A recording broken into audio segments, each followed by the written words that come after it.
ప్రస్తుతానికి దేవరపల్లి మండల్ సీతారాంపురం గ్రామ పంచాయతీ పరిధిలో మాజీ ఎంపీటీసీ గారు మనతో ఉన్నారు. బీఆర్ఎస్ పార్టీ 10 సంవత్సరాలు పరిపాలించారు. ఇక్కడ అభివృద్ధి ఏ విధంగా ఉందో అతని ద్వారా తెలుసుకుందాం. ఓకే, నమస్కారం సార్. 10 సంవత్సరాలు మీరు అధికారంలో ఉన్నారు సార్. ఇక్కడ ఎలాంటి అభివృద్ధి కార్యక్రమాలు చేశారు? ఎర్రబెల్లి దయాకర్ రావు గారు మంత్రిగా ఉన్నప్పుడు మీరు చేసిన అభివృద్ధి కార్యక్రమాలు ఏంటి సార్? చాలా జరిగినాయి సార్. నేను పట్టుకుంటాను. చాలా జరిగినాయి సార్. చాలా అంటే ప్రతిదీ ఏది లేకుండా అన్ని విధాలుగా అభివృద్ధి జరిగినాయి. అన్ని విధాలుగా అంటే మాకు ఇక్కడ వాగు మీద చెక్ డ్యామ్ వేసిండు. రైతులకు ప్రతిదీ మంచి కొంచెం వాన పడ్డా కానీ చెక్ డ్యామ్ నిండి వర్షాలు కొంచెం వాన పడ్డా కానీ పంటలు పండే స్థాయికి వచ్చింది. మా ఊళ్ళో సీసీ రోడ్లే కానీ అభివృద్ధి అయినా కానీ మంచిగా జరిగినాయి. 40-50 ఇండ్లు ఇచ్చిండు. ఇండ్లు పేదలకు ఇండ్లు పంచిండు. ఇక ప్రతిదీ అతడు చేయనే ఏం లేదు. అసలు ఇక మొత్తం కంప్లీట్ చేసిపోయాడు. ఇంకా ఏమన్నా కావాలంటే చెప్పండి, మొత్తం అన్నీ కంప్లీట్ చేసిండు. మాకు సీసీ రోడ్లే కానీ ఇండ్లే కానీ చెక్ డ్యామ్ కానీ చెరువులు మిషన్ బాగా మన మిషన్ కాకతీయ మీద చెరువులు అన్నీ పునరుద్ధరించిండు. చాలా అన్నీ జరిగినాయి సార్. మంచి సీనియర్ నాయకుడు, దిల్లున్న వ్యక్తి ఎర్రబెల్లి దయాకర్ రావు గారు మొన్న ఓడిపోవడానికి గల ప్రధాన కారణాలు ఏంటి సార్? ప్రధాన కారణాలు అంటే మోసపూరిత హామీలతోటే ఓడిపోయింది. ఓడిపోవడానికి కారణం అంటే మోసపూరితం.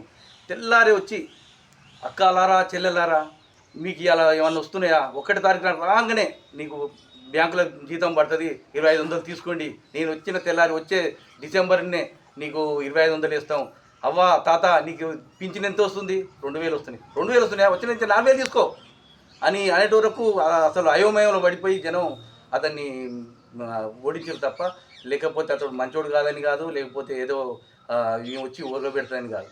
అది ఇది పింఛన్ పోయింది, 2500 పోయినాయి, ఏం లేదు. నెలకు 200 రూపాయల కరెంటు ఛార్జీలు ఒక్కటి తప్పించిండు. అదే పింఛన్ ఇస్తే 2000 ఇచ్చేటోళ్ళకు 4000 ఇచ్చు. అంతే. అతనికి ఈ భారం పడుతుందని ఏం చేసినామంటే నేను 3 గ్యారెంటీలు చేసిన. ఏం గ్యారెంటీ చేసినావు? 200 రూపాయల కరెంట్ ఛార్జీ బంద్ చేసిన, 200 రూపాయలు మన సిలిండర్ గ్యాస్ సిలిండర్ సంవత్సరం వచ్చే వరకు పేదోళ్ళు మాత్రం 3-4 వాడతాం.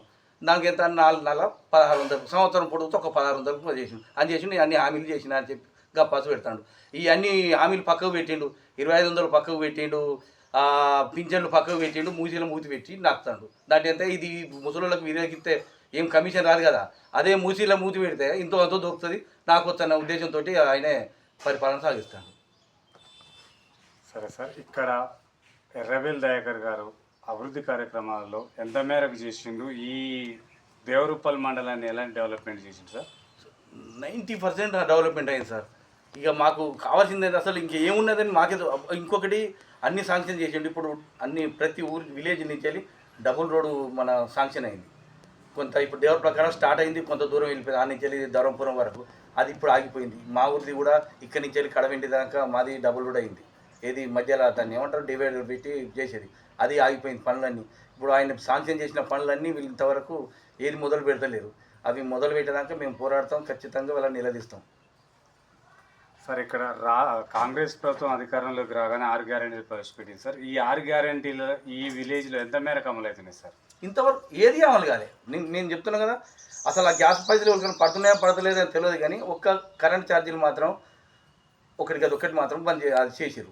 అంత తప్ప ఇంక వేరే ఏం లేదు. ఒక బస్ ఛార్జీలు అన్నారు, మహిళలకు బస్ ఫ్రీ అంటే ఎవరండి బయట మేము వ్యవసాయం చేసుకుంటాం ఎప్పుడు పోతాం. కాకపోతే మళ్ళీ 1,00,000 రూపాయలు జీతాలు తీసుకున్న వాళ్ళకే, ఇప్పుడు టీచర్లకు వాళ్ళకే అక్కడి నుంచి పోయి వచ్చేటోళ్ళకే అది వాళ్ళకు సేఫ్ అయింది తప్ప మా రైతులకు ఏది కాలే. అది మాకు సంబంధమే లేదు, మాకు అవసరం లేదు. అది మేము నెలకొకసారి కూడా పోయి రాలేరు మా లేడీస్. ఈ ప్రభుత్వం రైతుల పట్ల ఎలాంటి చూపు చూస్తుంది? తర్వాత గత ప్రభుత్వం ఉన్నప్పుడు రైతులకు ఎలాంటి సేవలు చేసింది సార్? చెప్తే ఇప్పుడు మా ఈ సంవత్సరం నుంచి వీళ్ళు వచ్చిర్రు, పొలాలు మొత్తం ఎండిపోయినాయి. ఇట్లా పొలాలు ఎండుతున్నాయి, చెర్లలో నీళ్లు తగ్గుతున్నాయి అనగానే దయని ఇట్లా ఒక్క ఫోన్ కాల్ చేస్తే నీళ్ళు వచ్చేసారు. అలాంటిది వాళ్ళ దగ్గర పోయి మొత్తుకున్నా కానీ వస్తలేదు. మా మేడం ఇప్పుడు ఎమ్మెల్యే గారు మొన్న అసెంబ్లీలో మాట్లాడతారు, నా సొంత ఖర్చులతోటి నేను కాలువలు తవ్వించినాను. మరి ఎక్కడన్నా నీళ్ళు తెచ్చినారండి?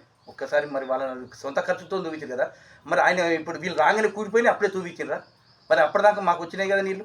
ఇప్పుడు మీరు ఏ రైతునైనా తెలుసుకొని సీతారాపురం గ్రామంలో దయనున్నన్ని రోజులు ఖచ్చితంగా ప్రతి పంటకు నీళ్ళు వచ్చినాయి. మరి ఇవి రాగానే కూలిపోయిన ఆడ తవ్వించిందట. మరి ఎడగూడింది ఎడ తవ్వించింది, మరి అప్పుడు ఎట్లా వచ్చినాయి నీళ్ళు? అన్నీ దొంగ మాటలు. ఎక్కడో నీళ్ళు అక్కడి నుంచి కొడకాల నుంచి వెళ్ళి అటు సూర్యాపేటకి నీళ్ళు పోతే ఆడ పోయి కొబ్బరికాయ కొట్టి నీళ్ళు వస్తున్నాయి అంటది. మన నియోజకవర్గానికి నీళ్ళు రావు, అక్కడెక్కడ పోయేకెళ్ళి కొబ్బరికాయ కొడుతుంది. సార్ ఇప్పుడున్న స్థానికంగా ఉన్న ఎమ్మెల్యే ప్రజలకు అందుబాటులో ఉంటుందా? ఈ గ్రామం పైన ఎలాంటి దృష్టి పెట్టి అభివృద్ధి కార్యక్రమాలు చేస్తుంది? ఇంతవరకు అయితే ఏం లేదండి, ఇంతవరకు రాలే. ఒకనాడు వచ్చింది, బోనం ఎత్తుకుంది, పోయింది. ఇక ఇంతవరకు ఆమె వచ్చింది లేదు, అభివృద్ధి మీద సమీక్ష చేసింది లేదు, ఎవరైనా కలిసింది లేదు. అసలు వాళ్ళ కార్యకర్తలకే కలదంటారు. ఇక మరి ఇక్కడికి వచ్చి ఇంకా ఊరికి వచ్చి ఆమె ఏం చేస్తుంది?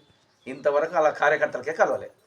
వాళ్ళ కార్యకర్తలే అంటారు, అయ్యమ్మా ఎందుకన్నా నేర్చుకున్నారు, తప్పైందని వాళ్ళే చెవులు కొడుకుంటారు. సార్ ఇప్పుడు ఏ విలేజ్లో చూసుకున్నా బెల్ట్ షాపులు విపరీతంగా ఉన్నాయి సార్. ప్రజలను అడిగితే ప్రతిపక్షాలు కూడా ఇప్పుడు అధికార పక్షం ఏమో మీరే పెట్టిరు బీఆర్ఎస్ హయాంలోనే వచ్చినాయి అంటున్నారు సార్. ఇది నిజంగా మీరు స్థాపించిర్రా? ఎట్లా ఉన్నాయి సార్ ఈ బెల్ట్ షాపుల పైన?